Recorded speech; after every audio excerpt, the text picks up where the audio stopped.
Keep yourself in the loop of everything football on the Golden State Media Concepts Football Podcast. The latest news on and off the field, be it college football, Big Ten, SEC, Big 12, Pac-12, ACC to the NFL. We've got you covered. Listen to the Golden State Media Concepts Football Podcast.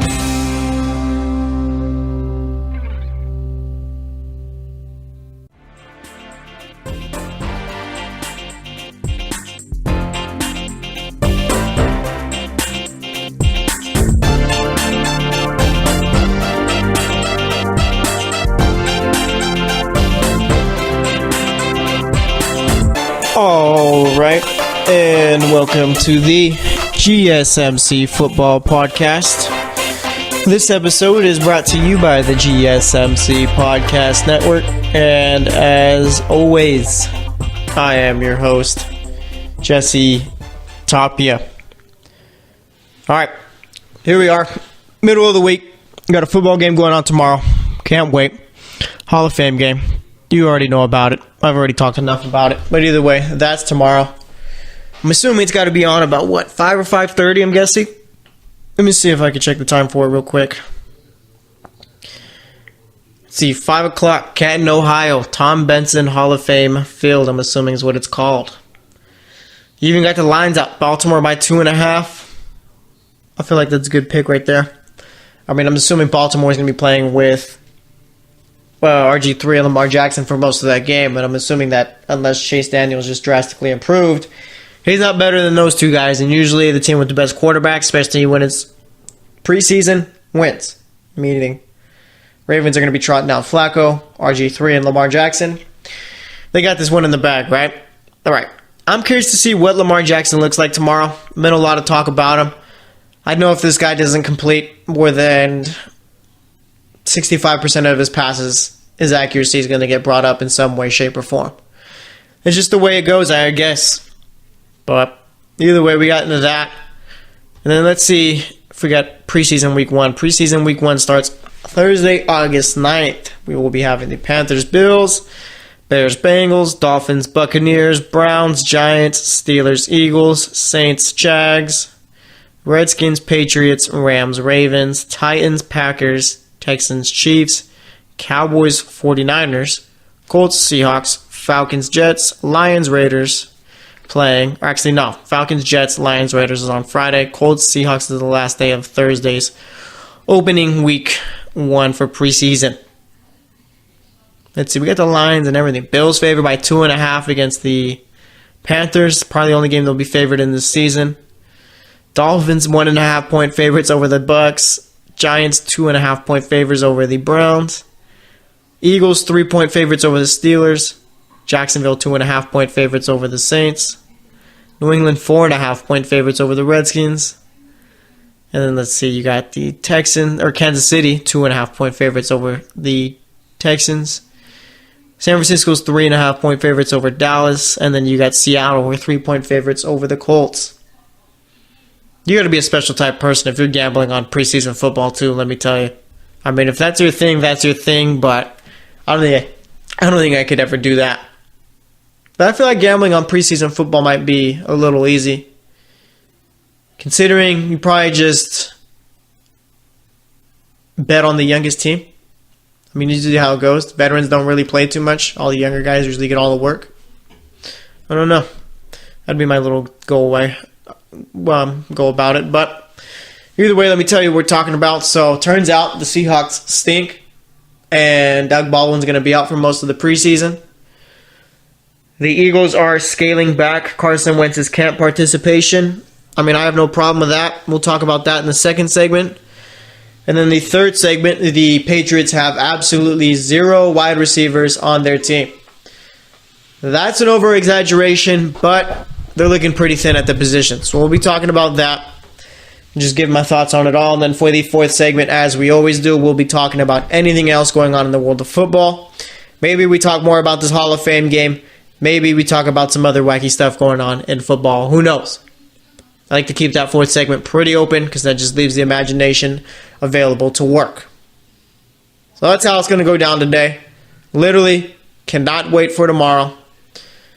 I'm not sure you can really see my excitement, but I am very excited. I mean, there's just nothing like football season. Football, as drama-filled as it is and all that, there's nothing better than the game itself, as far as watching your favorite team and all.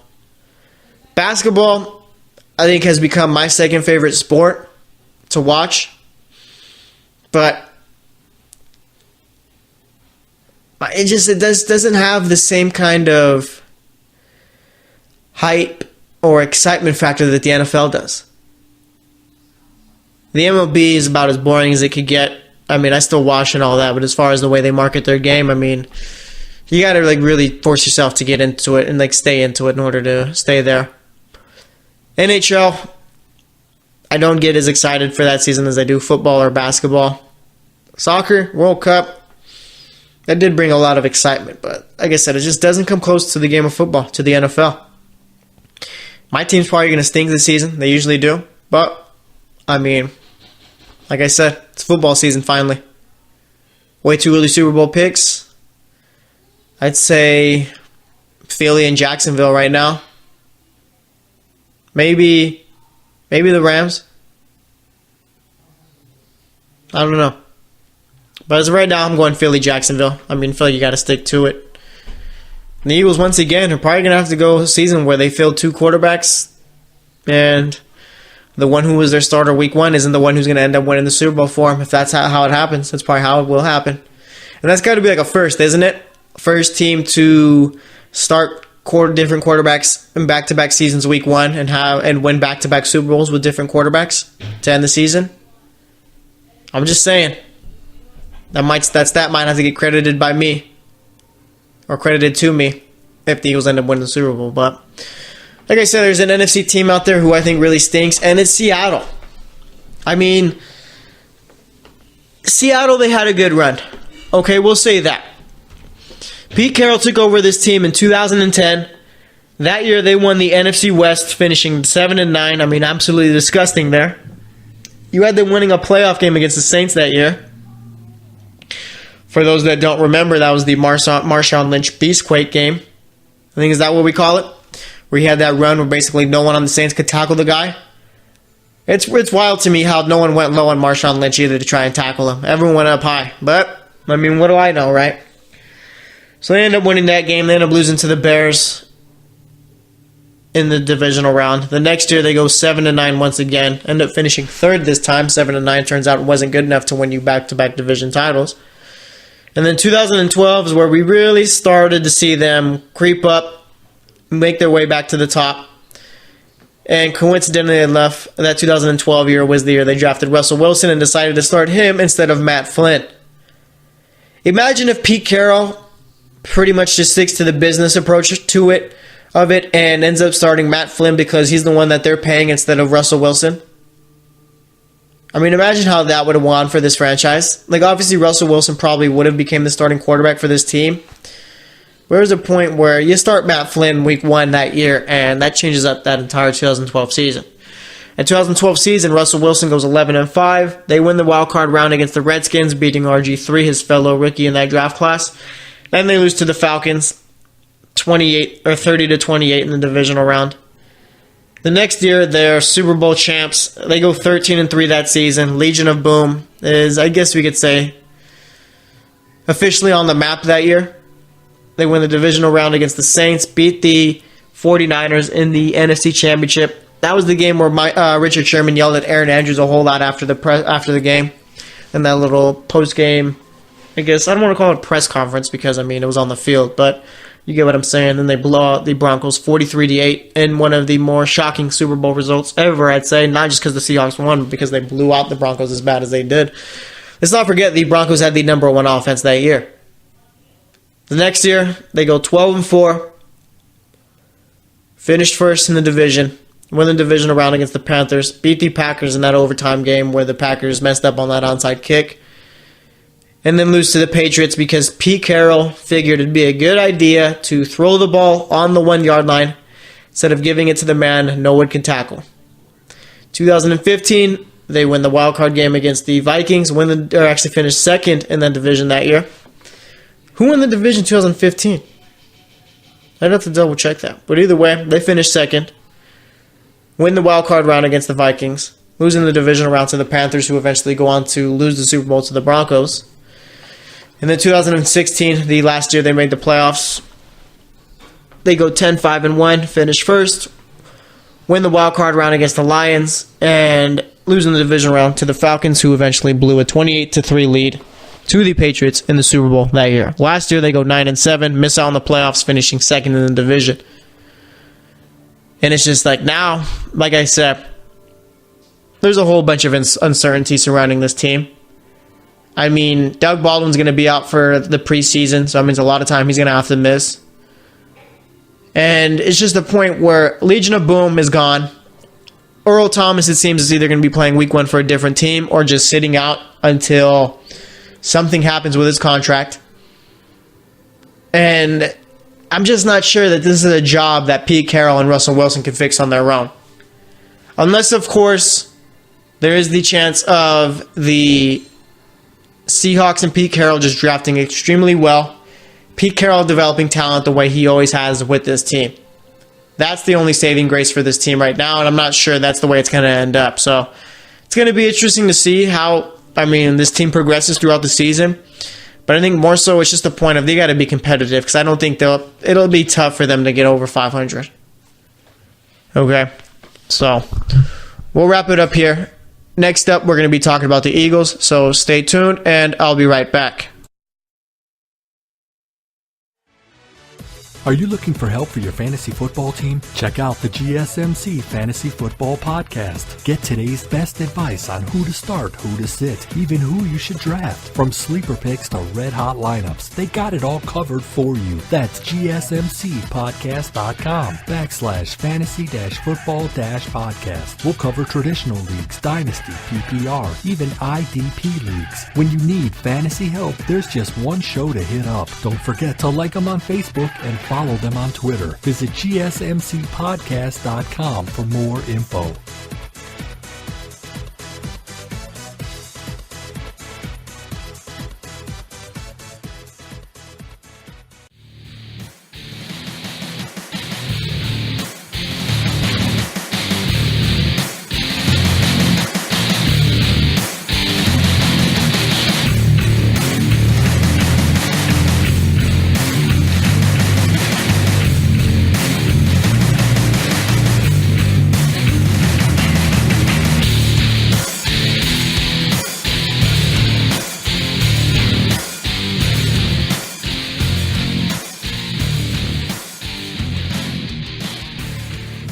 And welcome back to the GSMC Football Podcast. We spent that first segment talking about how bad the Seahawks are going to be this season. Now we move over to a team who, as of right now, has got to be the Super Bowl favorite. That's got to be the Eagles, right? You can't say they're not until they're not, really. Eagles won the Super Bowl last year and managed to get better this offseason. But that's not what we're talking about. What we're talking about is Carson Wentz. Last year, the man was going into his second season in the NFL out of, North Dakota State? Coming off of a solid rookie year. Second season actually absolutely explodes onto the scene. The guy was on his way to winning an MVP and locking up the number 1 spot in the NFC for the Eagles. Up until they were playing a big game against the Rams, week 15. He ends up blowing his knee out. And everything turned out pretty well for the Eagles still. They ended up winning the Super Bowl. They ended up getting that number 1 spot in the NFC. But of course, the problem was your franchise quarterback blew his knee out. That's not something you necessarily want to see. It's a whole lot better than being a shoulder injury. But either way, ACL injuries are no fun. And let me say this, it is ridiculous how every day you refresh what's going on around training camp and someone is always blowing their knee out. We talk a lot about concussions, but torn ACLs are happening like it's just a normal injury. Meaning it's just like it's ridiculous how many people are tearing their ACLs. I'm not sure if it's because everyone's too athletic now or whatnot, but I mean, we got to come up with some type of technology where these dudes' knees aren't getting torn like it's nothing every other practice. I mean, it's ridiculous. I've seen at least, and training camp's only been up and running for about a week for most teams, about 10 to 15, 10 at least, I'd say, torn ACL injuries or injuries to that nature. I mean, it's ridiculous. But either way, like I said, Wentz tore his ACL week 15. Can't play the rest of the season, obviously. Foles comes in. They win the Super Bowl. Eagles get their first Super Bowl trophy in ever. Great story. And we come into the offseason. I mean, I'm assuming everyone's thinking, yeah, Foles is going to be starting quarterback for someone else next season. I mean, the guy just came out and beat the New England Patriots and Tom Brady in the Super Bowl and outplayed them. That never happened. Nick Foles is done for as far as getting a starting job. His value will never be as high as it was going forward compared to what it was this past offseason. If I'm Nick Foles, I'm hoping the Eagles come my way and offer to make me the highest paid backup in the league because, like I said, the man will not be starting for another team for the rest of his career, I'd say. I mean, if there was ever a time for him to go to a team like the Browns or anything like that, it was this past offseason. They chose Tyrod Taylor and Baker Mayfield, and there was no team willing to pay the price to get Nick Foles on their team. So, here he is still in Philly. Carson Wentz is back at training camp, but the Eagles are starting to limit him a little bit more. Not running team drills or anything like that, and he doesn't need to be. Unless the man is 100%, I'm not really letting him do much if I'm the Eagles. I mean, what's the point of trying to rush Carson Wentz out there? And it kind of seems like that's what's going on in Philadelphia. It seems like they're kind of teetering on rushing him back. So I think that's why we're starting to see them scale it back a bit for him. Because if you say it enough, people will believe it. Carson Wentz is the starting quarterback of this team when he's healthy. And I think maybe, and again, this is all just hypotheticals, theories, and all that. It seems like maybe the Eagles are trying to rush him back so that there's not much of a controversy. Because Nick Foles is going to win games for this team. He starts week 1 against the Falcons in Philly Thursday night to start out the season. I'm taking the Eagles to win that game. I know what Nick Foles brings to the table as far as this Eagles team. Then you got to play Tampa Bay and the Colts right after that. There's a very good chance if Wentz doesn't come back till about week 4 or week 5, the Eagles have won either 4 in a row or 3 in a row to start out the season. And let's say that Wentz doesn't come back or isn't ready to go till about week 5, and the Eagles are 4-0 up until that point. If you're Doug Peterson, we know you've been saying it, but is Carson Wentz really going to be your starter after Nick Foles has gone 4-0 so far? And again, chances are of this happening, it doesn't, but it's something that needs to be talked about. I mean, can you really mess with that? I'm not so sure that you can, and I'm not so sure that you want to. Why are you going to mess with a good thing? It's kind of like back when Harbaugh had Kaepernick and Smith. Smith ends up getting a concussion. He was playing well to start off that season. Kaepernick comes in, pretty much erupts, and is producing stats all over the field. Smith is ready to go, but Kaepernick has been having this team play extremely well to the point where can you really afford to take him off the field? Harbaugh chose not to. They made it to the Super Bowl that year. Of course, they ended up losing, but I think Harbaugh ended up making the right decision. And we could see that over here with Philly. I mean, like I said, Foles is a great quarterback when he's got great talent around him. He will definitely have great talent around them. Like I said, this team, I'd say, got better compared to last year, meaning they are better than the team that won the Super Bowl last year. You had Jay Ajayi coming into his first full season with the Eagles. Corey Clement, who I like a lot. Donnell Pumphrey, who is coming into his second season, didn't really play at all last year, so we'll see if he gets an extended role. Darren Sproles, who's going to be retiring after this year.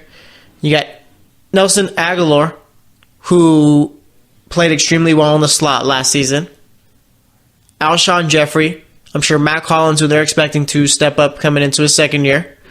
Let's not forget, they got Mike Wallace. Mike Wallace coming into his 10th year, still about as fast as anyone. And I think he's going to have probably the best year he's had in the last 5 seasons. You got Marcus Wheaton on that squad, drafted Dallas, go dirt. Zach Ertz, offensive line, one of the best in football. Then you look at the defensive line, they added Michael Bennett to a defensive line with Brandon Graham, Derek Barnett, Chris Long, Fletcher Cox, Tim Jernigan. Added Hilogi Nada. Let's see, looking at their linebackers, you got Hicks coming back, replacing him with Michael Kendricks. We'll see how that ends up working out. You got Nigel Bradham. Secondary, Darby, Sidney Jones, Jalen Mills, Malcolm Jenkins. I mean, they got a real solid team. And like I said, worst case scenario is Foles lights it up for the first 4 games of the season or however long Wentz is out. And you got a question on your hand whether or not you stick with the hot hand or you stick with the guy who's supposed to be your franchise quarterback. I mean, I know Doug Peterson has repeatedly said it. Carson Wentz is our guy. But there's going to be a point in time where it comes down to it and you're going to really have to decide whether or not he really is. But we'll see what ends up happening. I mean, Carson Wentz could end up being ready week 1 and this all being for nothing. I mean, that's a possibility in itself also. So, we'll see what ends up happening. I mean, as of right now, I'd say that the Eagles are the best team in the NFC. I'd take them over the Rams. I'd take them over the Saints. I'd take them over the Vikings, Packers, anyone else in their division. I mean, it's going to be interesting to see how they manage to do in this second season. I mean, this is a team that's never really dealt with winning before as far as a Super Bowl. And we've seen teams, year after they win a Super Bowl, pretty much just, like I said, get that Super Bowl hangover. That could hit Philly. NFC's looking real strong this season. I've been saying all along there's going to be a team that surprises everyone as far as them not making the playoffs. I think that might be Atlanta, but of course it could be the Eagles. They're not completely safe from everyone else too, so we'll see what ends up happening. I mean, I'm assuming that when it comes down to it, Carson Wentz will be the starting quarterback of this team when he is ready. And like I said, Nick Foles needs to become the highest paid backup and finish out his career as the Eagles backup. I think that's probably the best job in football anyway, so we'll see what ends up happening. But either way, we're going to wrap it up here. Next up, we're going to be talking about the Patriots. They're not looking too great at receivers, so stay tuned for that, and I will be right back.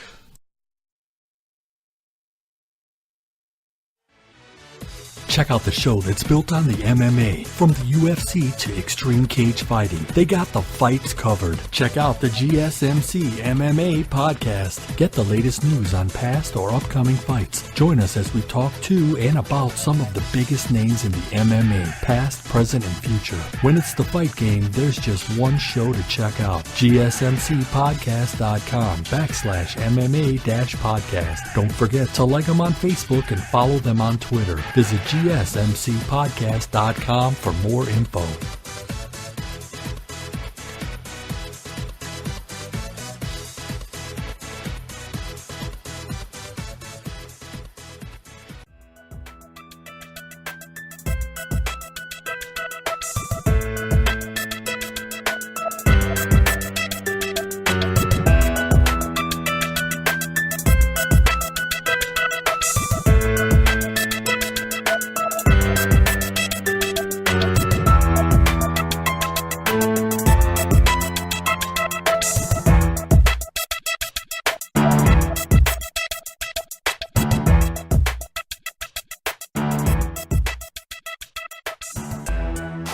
And welcome back to the GSMC Football Podcast.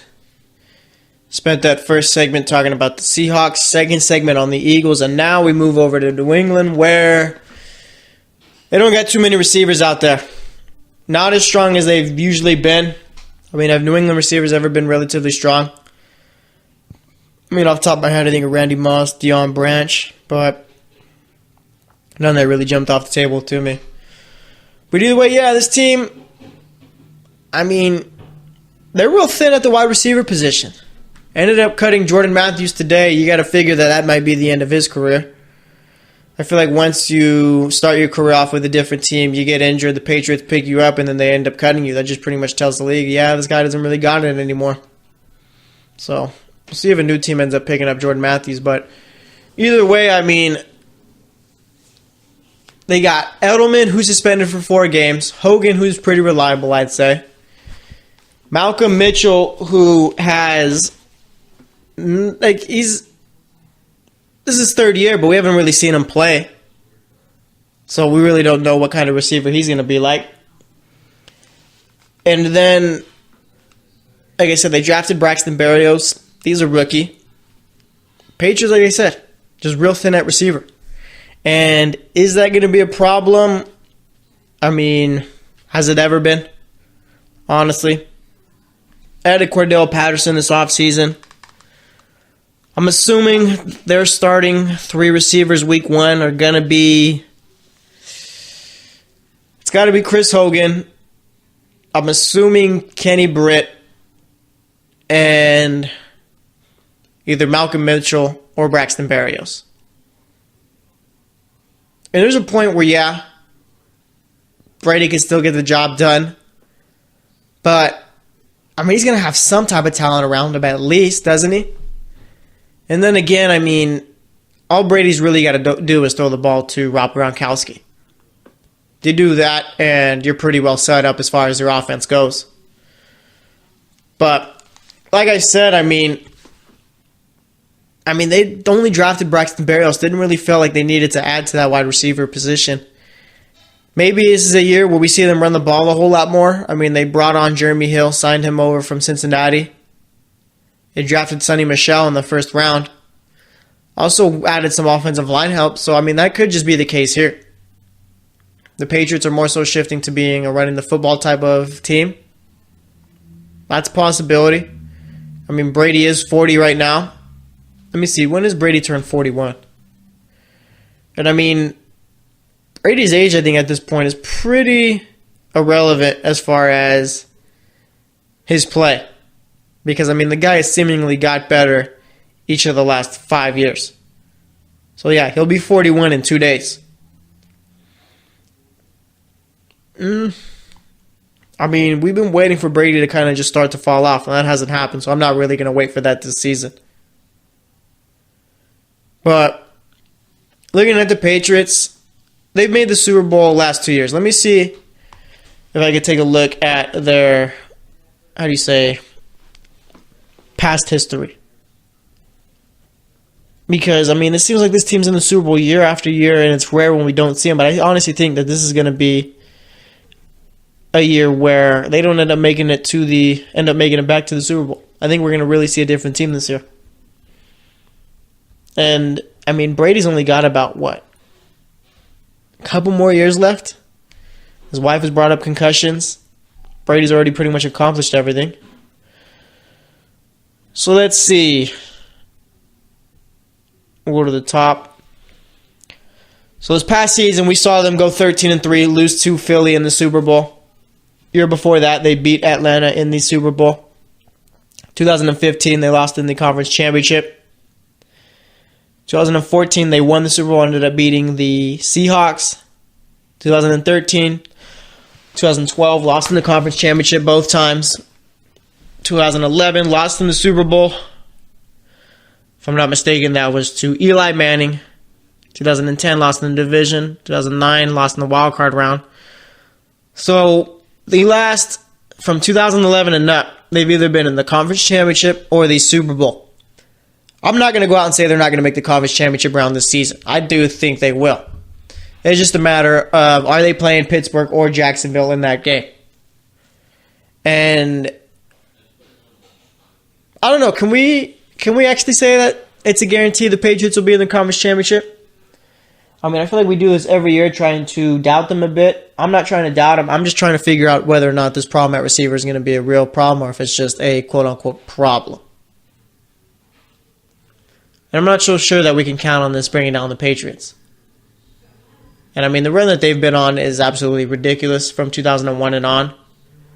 But either way, it does, for some reason, feel like this is the beginning of the end of the Patriots dynasty. And I'm not saying it's going to end this season, but more so, we're hitting the latter years here. It seems like year after year, last couple of years, we've seen Gronk contemplate retirement, or at least that's been the rumor. Brady and Belichick, I mean, it's been reported that they got their problems. Like I said, Brady's wife doesn't want Brady playing football anymore. And there's just a point with how much more could you possibly win? I mean, what? Brady's already got 5 Super Bowl wins right now. Has been to 8 of them. Already regarded as the greatest quarterback of all time. I mean, there's not much left for him to accomplish. I mean, he just won an MVP last year, for crying out loud. There's not much else for this guy to go out and do. So I think it becomes a point of how much more of this is worth it, I guess, is the question I'm trying to ask. I mean, taking hits every game. Concussions, like I said. There's a point where eventually I'd say kind of gets old. And like I said, I'm thinking that's within the next couple of years. And as far as this team's future, I mean, they were pretty well set up. Had Jimmy Garoppolo as the backup quarterback, looking like he was going to be the future.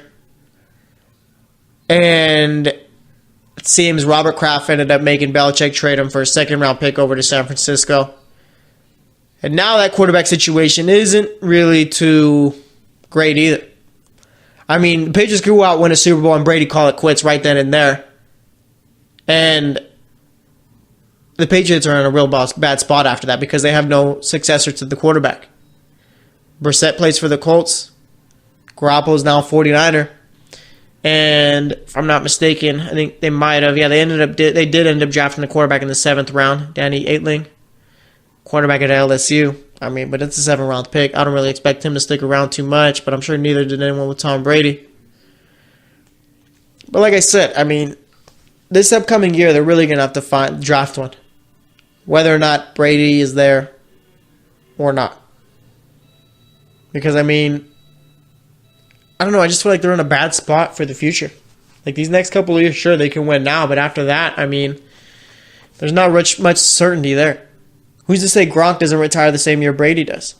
I mean, we got to assume that once Brady retires, Gronk's production is going to go insanely down. I think we've all kind of come to a consensus that Gronk is the greatest tight end of all time, even with injuries. I mean, the dude's never really had a season where an opposing team was able to shut him down and figure out how to stop Gronk. Let me see if I can go over Gronk's career numbers here. But yeah, like I said, I mean, I figure when Brady retires, that's when Gronk retires. Chances are Belichick will retire at that time. Then you're going to be having poor Josh McDaniels take over. And, I mean, even then, that's going to be tough to do. Because the Patriots, they're not going to be, once Brady and Belichick are gone, they're going to be a normal football team again. They're not going to be this unbeatable team out there. And it's going to be rough those first couple of years once they're gone. Because like I said, if McDaniels is the guy to take over, he won't last more than 2 or 3 years with the Patriots. I think McDaniels is a great offensive coordinator. He couldn't really cut it over in Denver when he became the head coach. And I mean, like I said, he's going to have to find himself a quarterback, and that's tough to do. But looking at Gronk, I mean, he's had 4 years where he's had over 1,000 yards out of 8 seasons. I mean, of course, injuries have been a thing, but I don't know. You know, Gronk is one of the best tight ends of all time and arguably the best, I'd say. I'm not going to go off of that. But either way, like I said, Patriots wide receiver situation isn't looking great. Doesn't seem like Randy Moss or De'Aaron Branch are going through that door.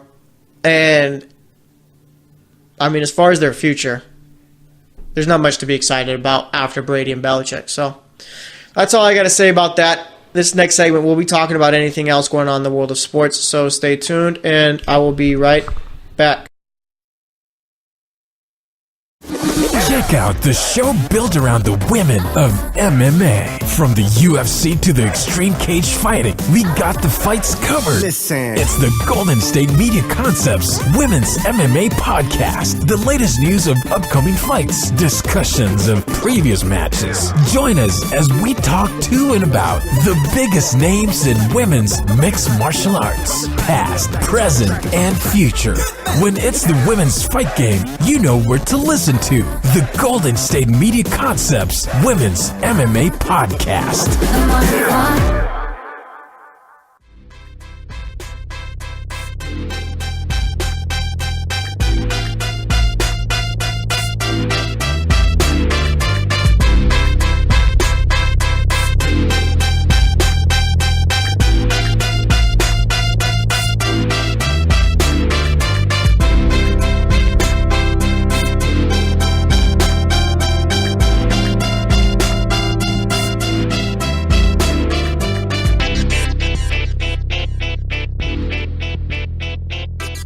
And welcome back to the GSMC Football Podcast.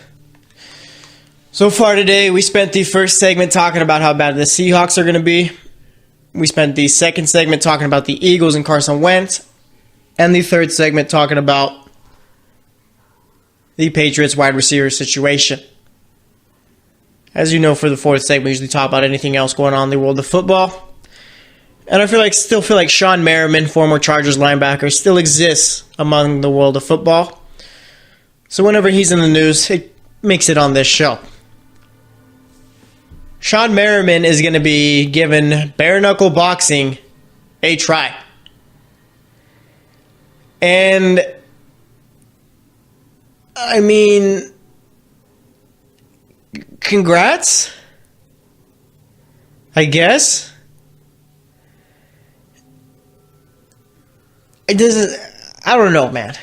I mean, it's up to Sean Merriman. If he wants to do that, he can. But bare-knuckle boxing, that's what we're doing now. I mean, you got to be a special type of crazy to do bare-knuckle boxing. And I feel Sean Merriman is that type of crazy. And I mean, I didn't even know that bare-knuckle boxing was something that, how do you say, that you could sign a deal in. I just figured it was dudes in their backyards running illegal tournaments. But no, he signed a deal and everything. Signed a deal with the World Bare-Knuckle Fighting Federation, WBKFF. Going to compete in a bare-knuckle boxing match later this year.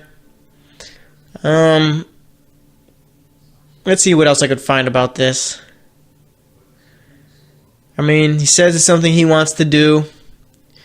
Made a statement to ESPN and all that. The event where he will be fighting is going to take place in Casper, Wyoming, and it will be airing via pay-per-view online. I mean, like I said, bare-knuckle boxing doesn't really sound too enticing to me. But Sean Merriman's always seemed to be a big, scary dude.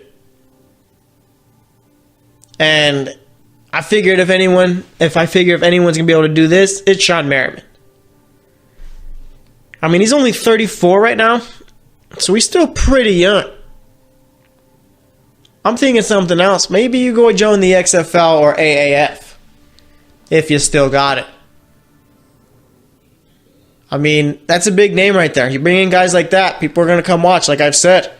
You got Trent Richardson, who's going to be coming to the AAF, and he'll get some people to watch him. He'll be playing for the Birmingham team out there. Maybe we get Sean Merriman out here. Get him playing football again. But wanted to note that, yes, indeed, Sean Merriman will be partaking in bare-knuckle boxing this year. No date or anything like that for his event, but as soon as that ends up happening, I will relay it here on this show. But did not think I was going to be talking about Sean Merriman today. Almost feels like something we do on a Friday show. But nonetheless, I mean, we got news on a Wednesday like that. We talk about it. So let's see what else is going on in the world of football. I mean, I feel like we're all just waiting to get to tomorrow. I'm sure a lot of us will be sitting on our couch because I don't necessarily think that you go to a bar for a preseason football game. We'll be sitting on our couch, watching the game, seeing what RG3 could do, and seeing what kind of quarterback Lamar Jackson's going to look like. But either way, saw that Patrick Mahomes didn't really have a great day-to-day in training camp. Threw a couple of interceptions, called the wrong play. I mean, Patrick Mahomes, Chiefs fans got to realize he's going to be making those rookie mistakes.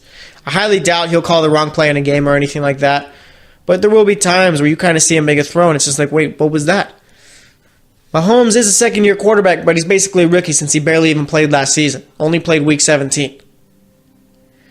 And, I mean, I don't really think that this is a problem. I don't really put too much stock into training camp problems or anything like that, interceptions, because it's people playing football in shorts. I mean, you can't really look too much into it.